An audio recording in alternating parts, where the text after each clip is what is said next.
All right, 3 things in 3 minutes. Let's get it. So, I recently had a deal that almost got sideways, and it was due to a low appraisal. My client was buying a home that had a pretty substantial below grade finished basement.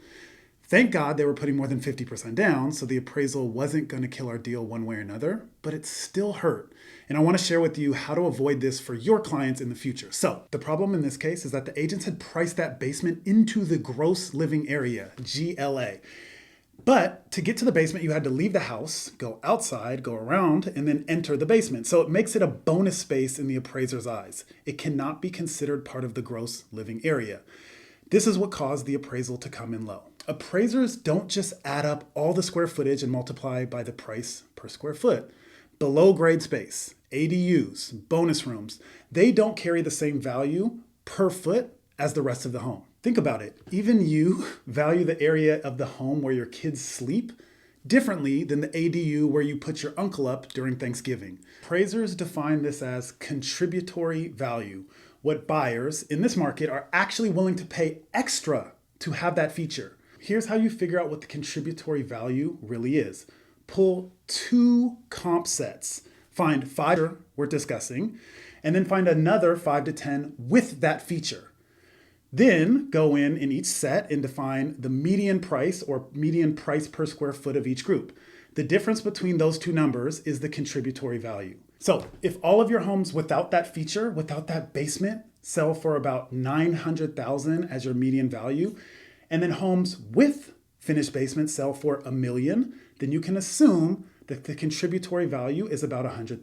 All right, number 2, there's all this talk right now about AI, and of course it's important, but to take advantage of AI, you don't need to know how to code or run a large language model.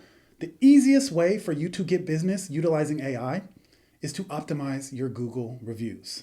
Now, Google is the #1 place where people go to search for your services, but also all of that data from Google is now getting tossed into these algorithms that are used by the AI companies to present you as potentially the best real estate agent to help a buyer. But you're asking for Google reviews incorrectly. Here's what you need to do.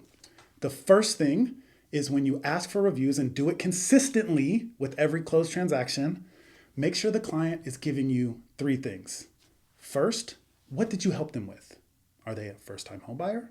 Are they buying before they sell? Did you help them get into a condo? Ask them to explain what you helped them with in your review. Number 2, where did you do it? Was it in Oakland? Was it in Berkeley? Was it in Lake Tahoe? Make sure that you have some geographical relevance to your reviews. And then number 3, ask them for their experience. And you can do this in a really simple prompt to say, hey, when you leave me this review, can you say what we helped you with, where we helped you, and what your experience was with us? Because that is the data that Google needs to push it out so that you can be recommended highly in these AI algorithms. Finally, quick rate update. So we're still sitting around 6.625 for a 30-year fix nationally. Unfortunately, we are in a world where inflation is rising again, and the job market looks stronger than would be expected. So what that means is the Fed is very likely not going to cut rates in 2026. It's just not going to happen. We are in a world of higher for longer. And, we can take this all with a grain of salt because perhaps the United States somehow can extricate itself from this debacle with Iran and Israel. But until then, mortgage rates can't really come down because inflation is such a problem. Tough one. All right, y'all got this.